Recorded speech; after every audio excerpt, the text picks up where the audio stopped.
Sol, Ricardo, veníamos hablando de una cantidad de temas legales que tuvimos que abrir un espacio para un segundo capítulo. Yo quisiera retomar el tema, Sol, para que sigamos hablando de el aspecto de innovación, qué retos trae alrededor de lo legal para poderle dar un orden a las cosas, a los productos, a la producción de las compañías, porque estamos viendo que no, vuelvo y digo, retomo el tema, somos muy ligeros ante toda esta explosión de tecnologías, de herramientas y de cosas que estamos viendo en el mercado. Vivimos en una época de transformación, rodeados de información y tecnología. Prepárese para aprovechar el uso de las herramientas que ofrece Internet, la tecnología y las comunicaciones.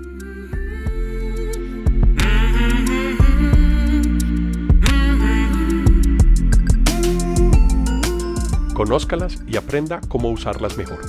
Bienvenidos.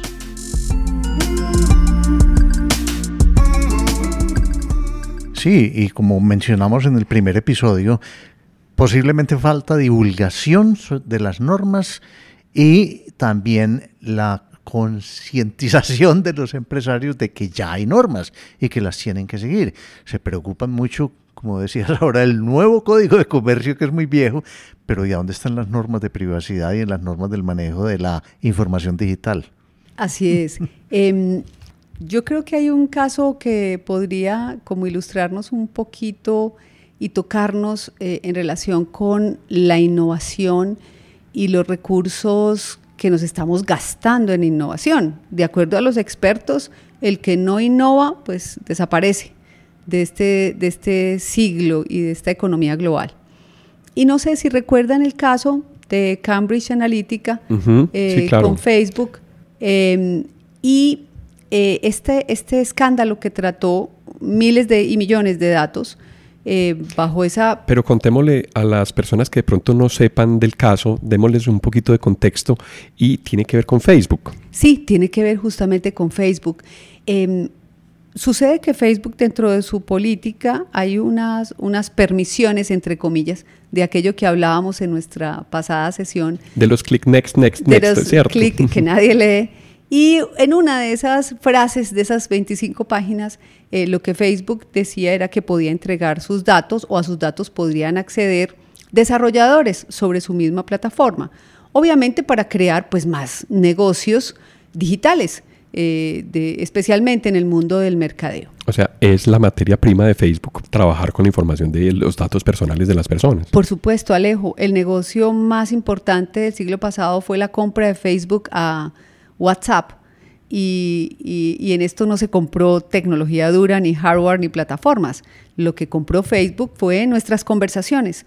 Saber qué necesitamos, cómo nos ubicamos. Cómo nos relacionamos. Cómo nos relacionamos. Entonces, si la mitad de la población tenía Facebook, pues comprando WhatsApp, ya tienen entero, la otra media parte de la población ya tiene WhatsApp también. Entonces, claro, esta información, yo lo he llamado el petróleo del siglo XXI, los datos personales. Y alrededor de eso, todo lo que la analítica nos permite hacer sobre los perfiles de consumo, los comportamientos de las personas. Recordando un poco a George Orwell cuando hablaba en 1984 del Big Brother, ¿lo recuerdan? No, claro, y eso era súper difícil que ocurriera, pero cada vez fue más fácil, ¿no? Claro, con la diferencia de que en aquella época él planteó el gran hermano como el Estado.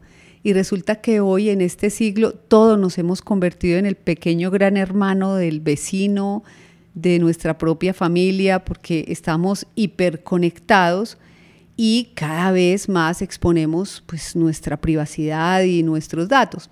Entonces les contaba que Cambridge Analytica lo que hizo fue tomar esta data, pero utilizarla para efectos de predecir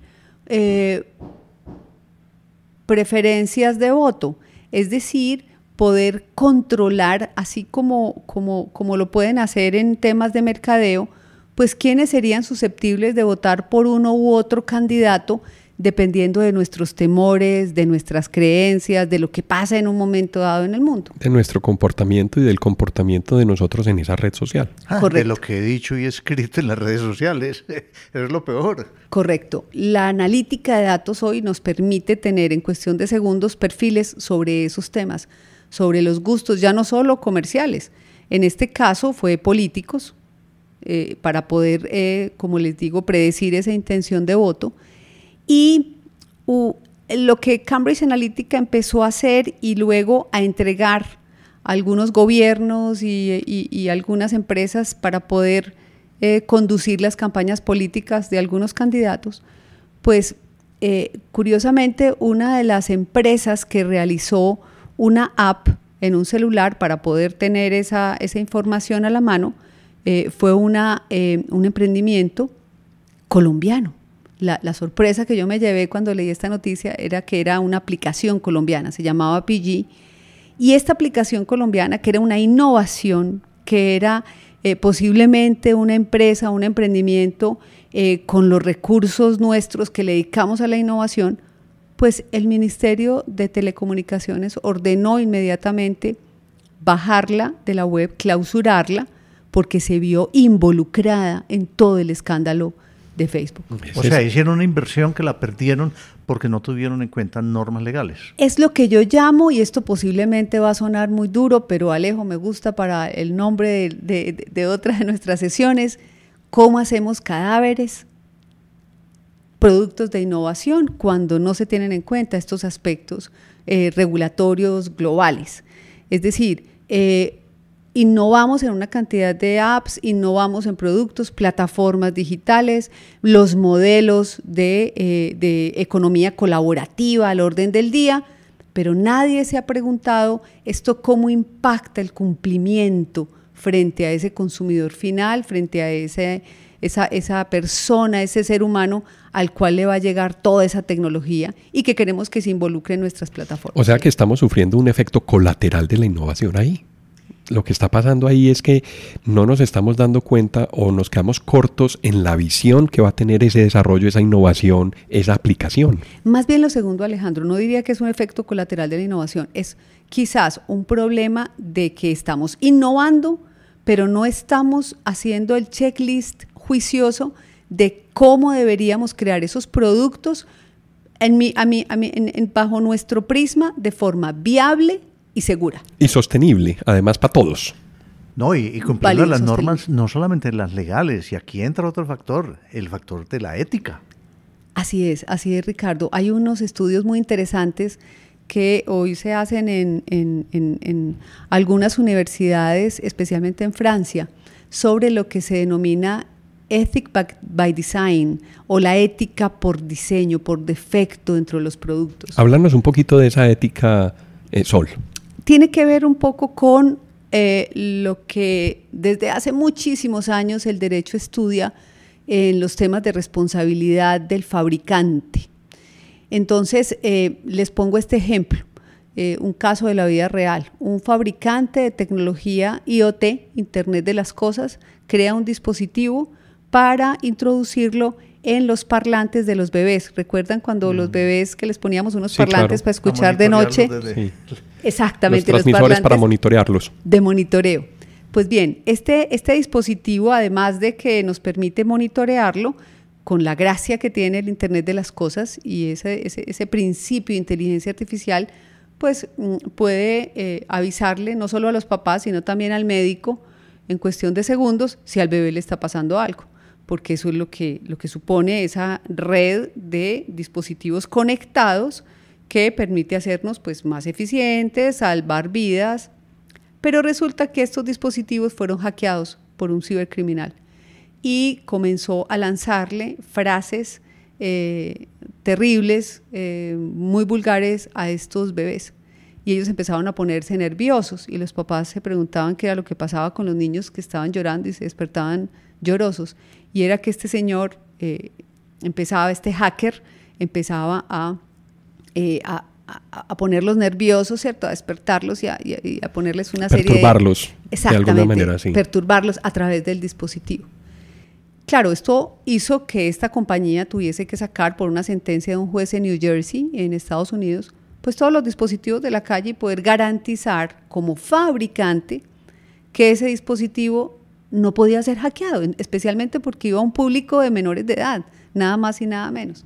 O sea que tenía que tener estándares de seguridad mucho mayores que los que podríamos tener nosotros como adultos en un celular. Súper claro el ejemplo para la discusión que habríamos, porque sí, a mí me parecía un efecto colateral, pero no es un efecto colateral. De hecho, es el impacto y vuelvo y digo, la ligereza que tenemos porque no hacemos ese checklist que tú mencionas, es decir, bueno, vamos a hacer esto y tenemos que tener en cuenta estas características para que funcionen correctamente y no se desvíe el uso de la creación, de la innovación. Lo que pasa es que el enemigo más grande de esos checklists es el interés comercial. Y desafortunadamente hay empresas que prima el interés comercial, muy en especial algunos países que conocemos que lo que les interesa es producir en masa al menor costo, sin tener en cuenta esa ética en el diseño. Así es. ¿Qué ha pasado entonces frente a estas reclamaciones que empiezan a darse? El carro eléctrico de Google, que entonces ya una tecnología muy interesante, pero si atropella a una persona, ¿quién va a responder por esos daños, por esa vida? Y esto ha puesto sobre la mesa unas discusiones, y como tú lo planteas, Ricardo, el tema económico versus el tema de la ética en el diseño de nuestros productos. Es decir, en privacidad yo he visto muchos casos en los cuales con mucha facilidad las empresas pues pagan multas y no les importa, es decir, el factor económico o la multa que un Estado puede ponerles parece que está presupuestado, Ricardo. Ajá. Parece que ya hiciera parte del presupuesto. Y entonces han empezado los reguladores y los estados, especialmente en Europa, con su movimiento de derechos humanos, a preguntarse, bueno, y entonces, ¿cuál va a ser el freno?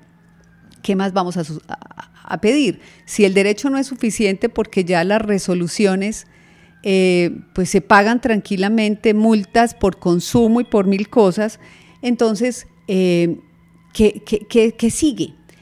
Y yo pienso que empieza a abrirse este camino más desde la cultura de las personas y más desde tocar al ser humano desde su aspecto ético, que sí es un asunto que nos importa a todos y que creo que hacía mucha falta devolverle al empresario. Acuérdense que en Colombia existen unas normas que también pasan por ser una especie de saludo en la bandera, lo que tiene que ver con la responsabilidad social empresarial. Y entonces algunos entienden que responsabilidad social empresarial pues es al final de año llevar unos cuadernos a unas escuelitas o donar los computadores viejos a estos centros de niños, y resulta que va mucho más allá. Es un concepto que hoy va a ser muy fuerte porque este consumidor millennial de hoy, este consumidor nativo digital, sí va a tener conciencia ecológica y va a tener conciencia de sus datos, y va a tener conciencia de sus derechos, y va a tener conciencia de que el dinero hoy no es lo más importante. Y ya el tema de que usted me pague un buen salario, pero si primero está que yo estudie, pues yo me voy, y aunque usted me pague un buen salario, luego veré, y es lo que estamos viendo hoy en las organizaciones. Eso va a pasar con el consumidor. Si usted no respeta mis derechos, yo no quiero ser su cliente. Si usted no hace ropa ecológica, si usted hace prendas de vestir explotando niños en Bangladesh, pues yo no le compro. Su marca cae. Ya estamos viendo boicots de gente hacia ciertos productos que definitivamente no los compran, precisamente porque las empresas del fabricante están incurriendo en estas fallas. Inclusive en el tratamiento de la huella de carbono también se están viendo reacciones. Empresas que no cumplen o que no les interesaba cumplir con una sostenibilidad ecológica ya están teniendo problemas porque sus propios clientes les están demandando que lo hagan. Entonces, esa responsabilidad también es de un consumidor bien informado, de una persona reflexiva sobre qué está pasando, que los temas no son solamente económicos, sino que trascienden un poco más allá, y que tenemos que empezar a leer entre líneas qué está pasando alrededor de la producción y de la creación en masa o de el mercadeo en masa. Y precisamente, fíjate, Alejandro, que con los temas de tecnología Y cuando estamos cambiando de celular, cada vez estamos más dependiendo de nuestros dispositivos tecnológicos, cada vez son más usables, cada vez los llevamos más, y hacia allá va un poco el tema de la Internet de las cosas, ahora con toda la goma que tenemos por la inteligencia artificial y por estudiar todo este nuevo tema de la robótica, de los chatbots, etcétera. ¿Quién va a asumir los riesgos de una tecnología defectuosa? ¿Quién asumirá los riesgos de un mal consejo de un chatbot? O los riesgos de estos parlantes que mencionábamos, o del automóvil que se frena y no permite que nadie más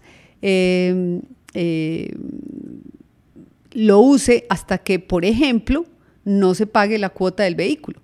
Hasta los abogados creo que vamos a tener que cambiar. Repensar todo, sí. Total, porque ya, bueno, pues ¿para qué un abogado? Si la tecnología, usted no pagó el arriendo del día, pues la puerta no le abre por un dispositivo que le permita controlarlo, y lo mismo en los hoteles. En fin, es un cambio de paradigma donde el derecho también tiene que cuestionarse eso, pero lo que me parece más interesante de este debate es que frente al mundo del derecho pensado como Kelsen lo pensó en normas, la ética no tenía cabida. Es decir, la ética era un asunto de cada persona, un poco la moral. Y algo auxiliar, algo...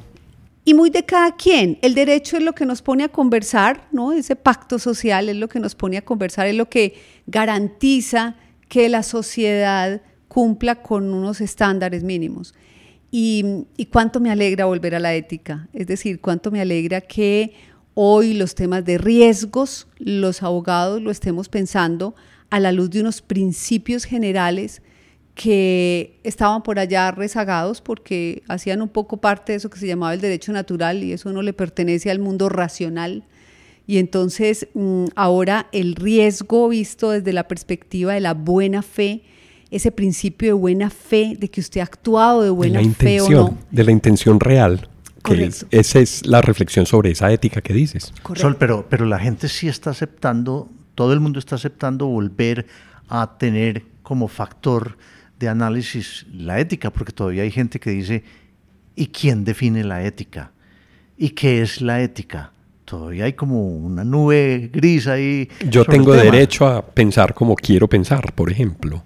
Claro, hay un autor español, se llama José Luis González, que planteó hace rato una mínima ética, la llama él, y él habla de unos principios mínimos en los cuales, digamos que casi todas las sociedades del mundo nos deberíamos poner de acuerdo, y más o menos esta aldea global va haciendo como realidad esa mínima ética. El respeto a la vida, por ejemplo, el respeto por la buena fe como un principio que trae el derecho, porque la buena fe está dentro de nuestros códigos, incluso nuestros códigos viejos de los que hablábamos en nuestra pasada sesión, está la buena fe, pero siempre lo hemos entendido como un concepto un poco romanticón, digamos, y hoy, gracias a la tecnología, se está llenando de contenido esa buena fe. Porque ya en los tribunales... Se le da contexto a esa claro, buena fe. Y los tribunales ya lo preguntan a los empresarios. ¿Usted actuó de buena fe? ¿Qué fue lo que usted hizo y fabricó? ¿Esa plataforma digital le dijo la verdad a las personas o no se las dijo? ¿Le aseguró su información o no? Omitió información. Omitió información. ¿Qué omisiones hubo? ¿Le dijo los riesgos que tenían esos pequeños... micrófonos dispositivos los dispositivos de Internet de las cosas. Exactamente, de los bebés para niños, solo imagínense en eso, ¿cierto? Solo para los niños. Usted sí se preocupó porque en su plataforma de contenido adulto no entren los menores de edad, y si son menores de edad en sus juegos de videoplay, ¿qué contenido les está dando para esto? Es toda una reflexión alrededor justamente de esos temas, de la ética, que estaban tan abandonados por el derecho. Tengo una pregunta ahí, Sol, porque estamos hablando con una abogada, Ricardo, de diseño. Estamos hablando con una abogada de aspectos de ética para el diseño. Estamos hablando con una abogada de las implicaciones y de riesgos, que ya es un tema un poco más cercano al derecho, pero yo me hago una pregunta.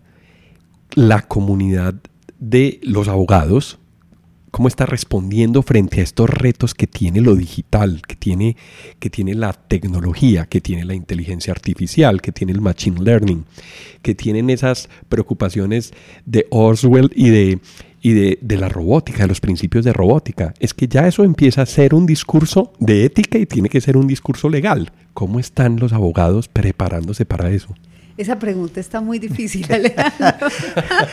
Pero ustedes están en la delantera, pensaría yo en todos esos temas. Bueno, nosotros porque digamos que nuestro core es estudiar la tecnología, entonces por supuesto tenemos que darnos estas reflexiones y estos debates. Hay dos asuntos. Yo creo que tenemos un debate muy profundo en los pensum de derecho de las facultades de nuestra ciudad, de Colombia, incluso en el mundo, porque lo que hoy se conoce como el legal tech, ¿cierto? Es decir, todo que los abogados de hoy no solo conozcan sobre tecnología, sino que además usen la tecnología para poder, es más, usen la tecnología desde la enseñanza del derecho y no aquello pues que hace unos 40 años era replicar códigos y hacer citas. Memorizar, lo cual Internet solucionó. Entonces no debería ser ese el alcance ni la metodología de enseñanza del derecho. Ahí tenemos una deuda inmensa con la sociedad, porque ese debate no lo hemos dado. Ese es un debate de pensum que todavía son muy clásicos en el derecho, con todavía unos contenidos que posiblemente se están quedando muy cortos para la velocidad de este siglo. ¿Qué tenemos por el otro lado, Alejo?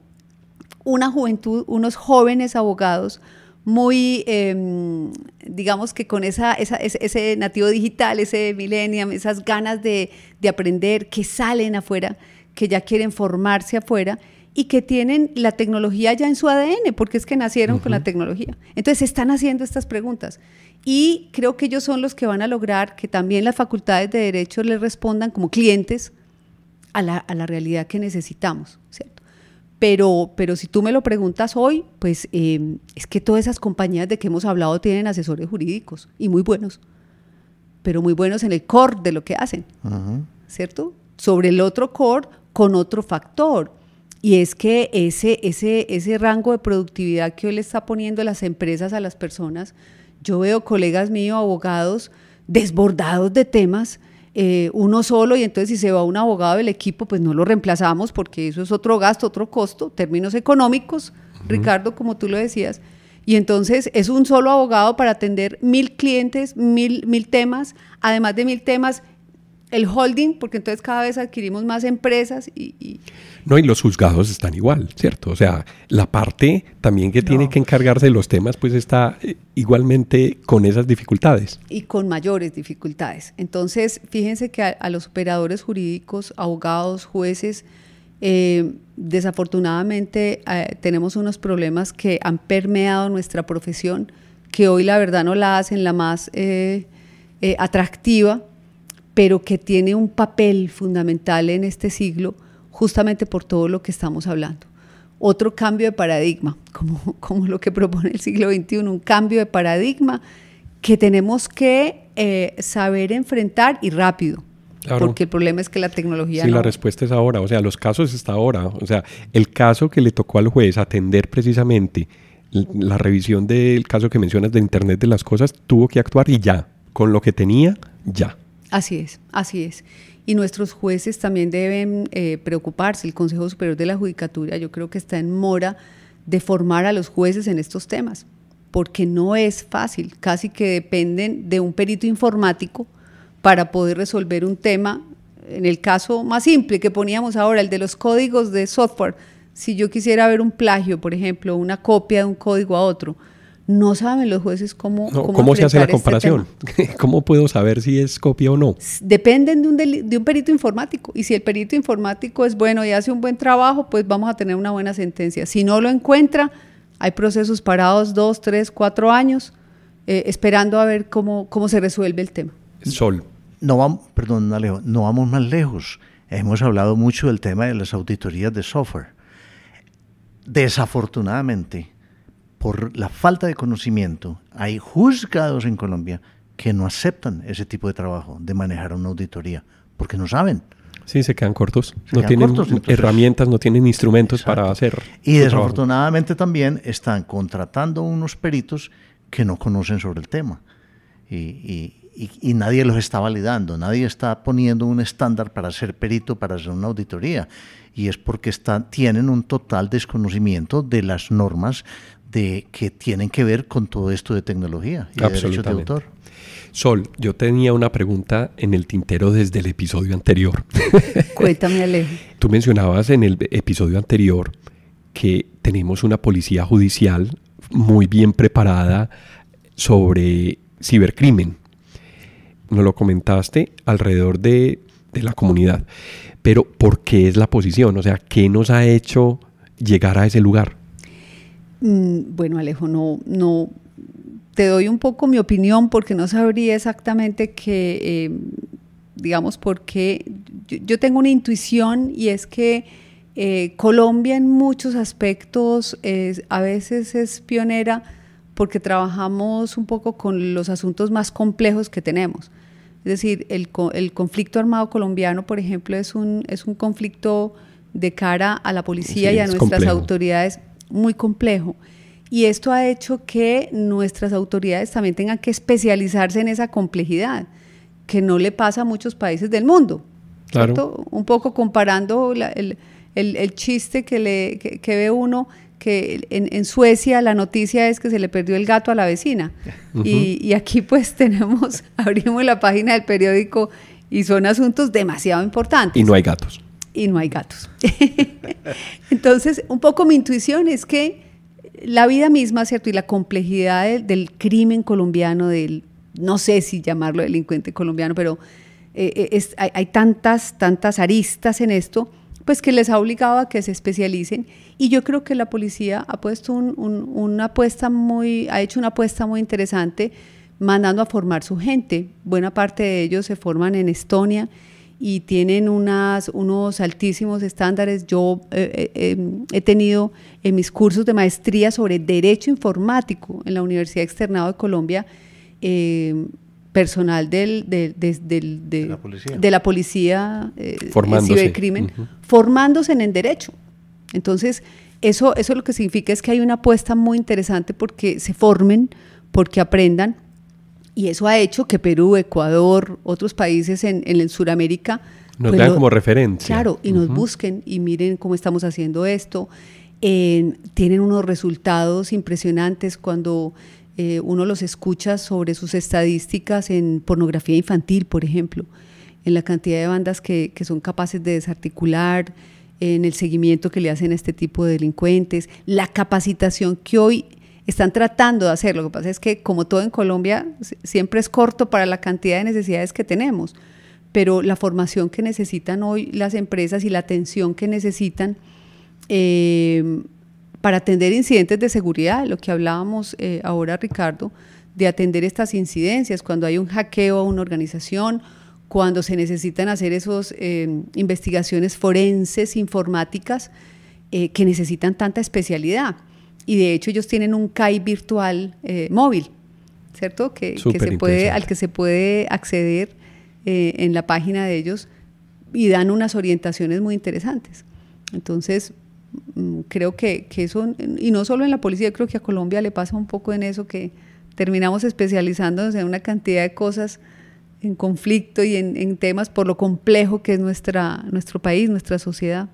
Yo quisiera que nos devolviéramos un poco al tema que hablamos de la ética en el diseño y de la falta de planeación o de visión al desarrollar software y desarrollar aplicaciones, de que no se vaya a ir uno o el desarrollador en contra de normas legales y normas éticas, porque ya empezamos a ver casos reales aquí en Colombia donde las autoridades están diciendo venga que usted está cometiendo errores.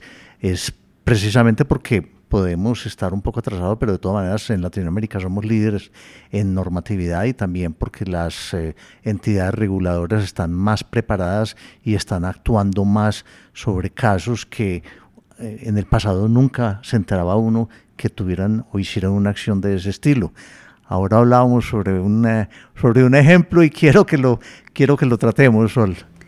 Bueno, recientemente, Ricardo, lo que nos sorprendió un poco, quizás a todos, fue la apertura de investigación que se le hizo a Rappi por parte del Superintendente de Industria y Comercio. Que todo se genera a raíz de que están usando una tecnología que es relativamente nueva y una plataforma digital que antes pues, no estaban reguladas. Así es. Hay una discusión muy profunda sobre esto. Y esta discusión creo que se puso en el marco de la ley, en el microscopio de la ley, para llamarlo así un poco, y de los reguladores, a partir de ese fenómeno de la uberización de la economía, ¿no? Uber fue el que puso un poco todo este tema, y entonces, ¿qué pasa? ¿Esto cómo lo regulamos? De la economía colaborativa también. Que es fundamental. Hoy buena parte de toda la transformación digital hoy es cómo aprovechamos las plataformas y especialmente esas de economía colaborativa. Todos nos estamos haciendo la misma pregunta, ¿cierto? Yo en mi bufete, ¿qué hago? Ricardo en su empresa, la tuya, Alejo. Entonces, ¿cómo aprovechamos esas plataformas y cómo aprovechamos lo que todo el mundo tiene? Pero claro, si la respuesta la vamos a dar con las normas que tenemos antiguamente, el código laboral, es que es trabajador o no es trabajador, pues esas plataformas nunca van a encontrar una respuesta. Ese es el primer asunto. No hay un modelo que encaje precisamente en el modelo que tiene Rappi y que propone Rappi. Alejandro, es que no puede encajar porque si yo tengo un código civil de 1887 y tengo un nuevo código de comercio de 1971, pues allí no había eso. Bueno, de hecho sí existían los corredores de negocios. El tema son corredores de negocios en esta era digital, porque a mí Rappi se me parece un poco a eso y creo que fue lo que la superintendencia le dijo ahora. Usted es una plataforma de comercio electrónico, usted no es solamente una plataforma de corretaje, entiéndase, cuando de poner en contacto. Exactamente, de poner como el sector inmobiliario. Sí. Yo sé quién vende lo que usted necesita. Poner en conversación a dos partes. Exactamente, eso es lo que ha dicho Rappi que es, ¿cierto? Y entonces uno empieza a cuestionarse y a decir, bueno, nos sentimos tan orgullosos de nuestro unicornio colombiano, nos sentimos tan orgullosos de que una empresa colombiana esté costando dinero, tenga inversionistas tan importantes en el mercado accionario, y todos estamos buscando eso. Las grandes empresas, los proyectos de mega emprendimiento están buscando esos emprendimientos que entiendan la ola de las plataformas digitales y estén allí.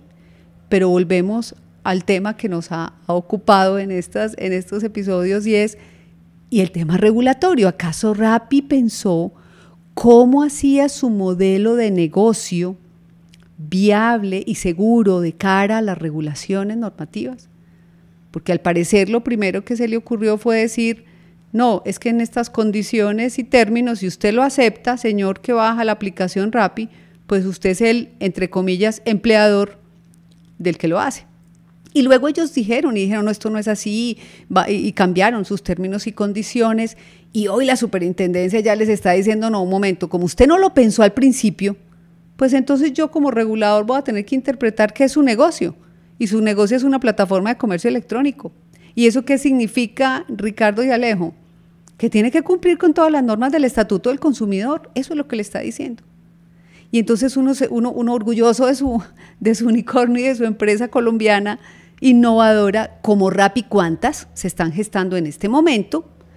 ¿Cuántas se están haciendo sobre este tipo de economía colaborativa sin pensar en cómo alineo la estrategia de mi negocio, la estrategia de la innovación de mi negocio con los términos regulatorios y más importante para mí, Ricardo, lo que tú mencionabas, con la ética en el diseño, para que mi consumidor, el que baja mi aplicación, esté tranquilo y sepa que yo le respeto sus derechos, que lo que le estoy diciendo es cierto, que cuando yo le dé siguiente a las políticas y lo que voy a firmar y los términos y condiciones, pues usted no me está engañando, ni me está diciendo... clavando un cuchillo. Ni me estoy clavando un cuchillo yo mismo, ¿cierto? Es una lástima, Rappi no lo pensó. Y fíjense hoy lo que cuesta la lesión de una marca cuando está en investigación de la superintendencia. Hoy aquí, pero van a empezar investigaciones en todo el mundo. Claro. Y el impacto reputacional es gigante. Por supuesto. Es el mismo tema de Uber. Igual que Uber. Es el mismo tema de Uber. Fue una innovación, es algo que no existía y que por eso podía haber muchas dudas con respecto a qué normas o qué legislaciones le aplican. Pero es por la novedad, por la facilidad que está dando la tecnología, toda esta transformación digital en inventar cosas distintas. Así es. Y bueno, yo diría que hay como dos aspectos. Uno, el tema de que intentar darle respuesta a estas innovaciones digitales y producto de la transformación digital con las normas viejas que tenemos, imposible. En mi criterio, no se puede. Sí, es imposible. Es encajar el círculo precisamente en el cuadrado. Están pensadas para realidades tangibles, materiales. Hay que repensar, no creo que regular la tecnología creo que no se puede regular. Otra cosa es regular los efectos de la tecnología o las actividades que los seres humanos podemos hacer en la tecnología, ¿cierto? Usando la tecnología. ¿Bajo qué marco? Bajo ese marco de principios que les decía ahora, porque esos principios sí nadie los va a derogar. Los principios constitucionales, nuestros principios generales, la buena fe, la contratación, los principios generales de esto, nunca van a pasar, digamos, regulatoriamente hablando, siempre van a estar allí. Y yo los tendré que interpretar estas nuevas realidades. Pero intentar que todo lo que aparece en la transformación digital, yo lo tengo que ver a qué se me acomoda una norma, creo que ya esa no es la manera, ese no es el camino. No es la manera. Ahora bien, el otro tema es, usted empresario, ¿qué acciones va a tomar usted mismo para que sus modelos, y aquí vuelvo con la autorregulación, autorregúlese usted, dese su propia norma y dentro de su marco defina qué es un modelo de negocio respetando los derechos.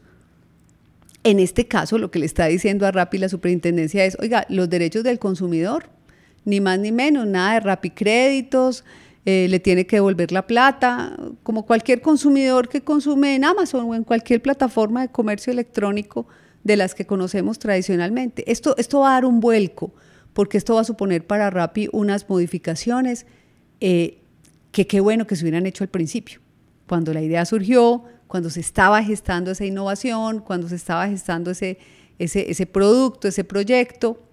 Y creo que Facebook es el segundo ejemplo.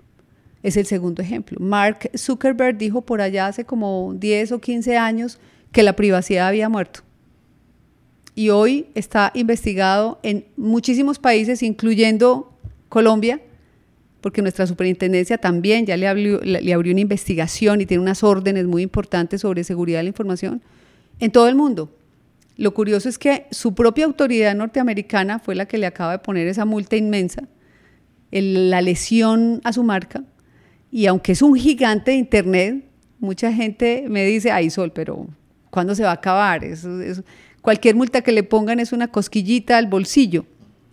Pero ¿qué pasa con la lesión? Es decir, a una empresa que puede tener toda la vocación del mundo para seguir migrando sus modelos de negocio, como lo venía haciendo, ya hay un jaque mate muy importante, un jaque muy interesante que viene del cumplimiento de la privacidad, porque al mundo sí le interesa la privacidad. Y que el mismo usuario se vuelve reflexivo también frente a la posición de ¿por qué no me cuidaron como usuario? ¿Cierto? O sea, no pensaron en mí cuando estuvieron desarrollando esos modelos de negocio, que esa es la autorregulación de la que tú hablabas también. O sea, tratar de ir un poco más allá sobre el impacto que tiene la tecnología sobre las herramientas que estamos teniendo hoy en día.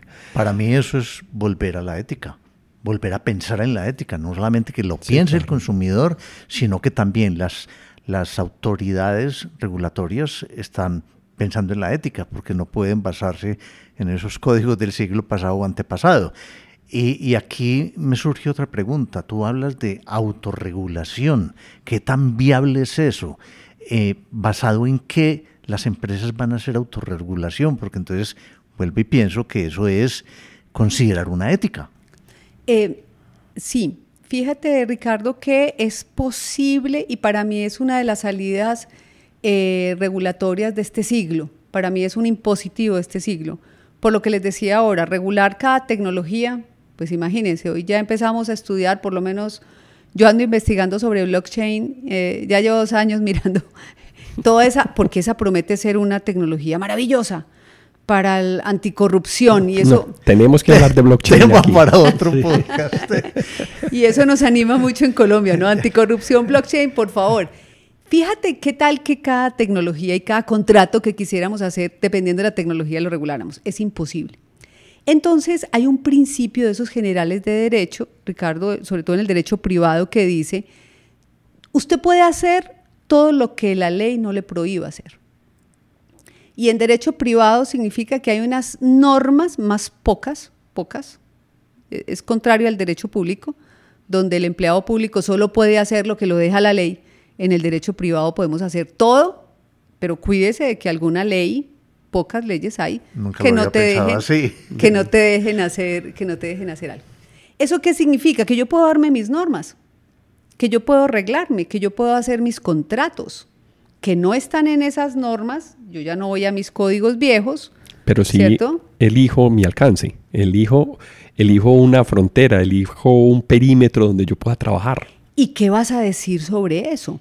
Miren, por ejemplo, normas, el Código Laboral nos dice, ahora que estábamos hablando sobre la nube y el teletrabajador, cómo regular el acceso de la nube y el control de mi información en el computador de mi empleado teletrabajador o de mi empleado dentro de la organización, no lo mandemos a la casa, solo en la organización. El Código Laboral no habla sobre esas normas, pero son necesarias hoy, claro. ¿Quién las debería diseñar, redactar? Las empresas. Y lo puede hacer, claro. Mientras no vamos a vulnerar y a poner una renuncia, el trabajo renuncia a sus derechos, o sea, no vamos a vulnerar unas normas de orden público. Yo puedo hacer mi norma sobre uso de recurso informático, puedo hacer mi norma sobre uso de nube, sobre mi norma de teletrabajo, porque me lo permite hacer la ley siempre que yo no... Y de horarios también. Esa sería una manera también de negociarlo con mi empleador, pues. Bueno, podría ser. Yo no voy a meterme en los linderos sí, claro. del derecho laboral porque ellos dicen, no, un momento. Eso es otra cosa. Que no abuse de la jornada, no abuse de la jornada. No, claro, pero es que eso también está cambiando. Claro. Hay gente que quiere trabajar por la noche y hay muchas disciplinas que se trabajan por la noche. Entonces yo puedo decidir, hago eso a las 2 de la mañana porque yo lo decido como empleado. ¿Cierto? No impuesto como empleador. Eso tiene sus sombras y sus luces, pues, pero era una idea. Pero es un poco entonces, Ricardo, el tema de la autorregulación. Y así con mis normas sobre privacidad y así con mis normas sobre atención de delitos informáticos es decir, todos esos retos de la tecnología. Yo creo que hoy uno de los aspectos más importantes de las organizaciones es autorregúlelo. De su norma, qué puede hacer la gente y qué no puede hacer, qué pasa si la norma se transgrede, qué consecuencia va a tener con su proveedor, con el comercio electrónico que usted está diseñando. Eso es diseñar los modelos de acuerdo a las normas o a la tecnología que yo estoy desarrollando de cara al respeto de sus derechos que hablábamos ahora. Pero eso sí se está dando. Las empresas sí están autorregulándose y definiendo normas y reglas internas siempre y cuando no vayan contra normas generales escritas en leyes y en decretos y en códigos. Desafortunadamente, por lo que veníamos conversando y lo que hablamos en la sesión pasada, como desconocemos esto, entonces pasa lo mismo de la transformación digital y de los negocios digitales. Sale algo nuevo y lo primero que miramos los abogados es echar mano de lo que conocemos viejo. Y entonces no se nos ocurre, oiga, no, ¿yo por qué tengo que hacer eso? Si yo puedo crear mi norma de propiedad intelectual, si yo puedo crear mi norma de uso de software, si yo puedo crear mis propias normas en la organización. Muy pocas organizaciones lo hacen. Creo que cada vez más las áreas de TI, curiosamente, son los ingenieros los que están, porque ven la necesidad de hacer estas normas. Fíjense que hoy ya es muy común que en las organizaciones digan no puede bajar videos, está prohibido que usted abra guarde páginas, sus fotos aquí. Guarde sus fotos de alguna forma. No traiga libros. Lo curioso es que lo están haciendo los ingenieros, con un riesgo, y es que, bueno, los ingenieros todo lo prohíben, ¿no? Con mucho cariño, Ricardo, pero lo ven en blanco o negro, 2 más 2 es 4. Y entonces ahí nos falta a los abogados involucrarnos más con las áreas de tecnología, obviamente, y trabajar de manera interdisciplinaria, que es lo que haría muy exitosas esas autorregulaciones. Pero entonces volvemos a lo que dijimos en el podcast pasado, que la universidad se está quedando un poco atrás en la educación de los abogados en temas de tecnología. Y tiene que ver con otro podcast que ya tenemos publicado, que es el rol de la educación en la transformación digital. Fundamental, totalmente de acuerdo. Nos estamos quedando, lo decía tal vez en la sesión pasada, y es que tenemos una deuda inmensa con la sociedad, porque no hemos dado ese debate. Muy pocas facultades hoy en Medellín, a raíz de toda esta innovación y de Ruta N y de todo lo que estamos viendo en Medellín, algunas universidades empiezan a preguntarse, bueno, ¿qué vamos a hacer? ¿Cierto? ¿Qué abogados queremos?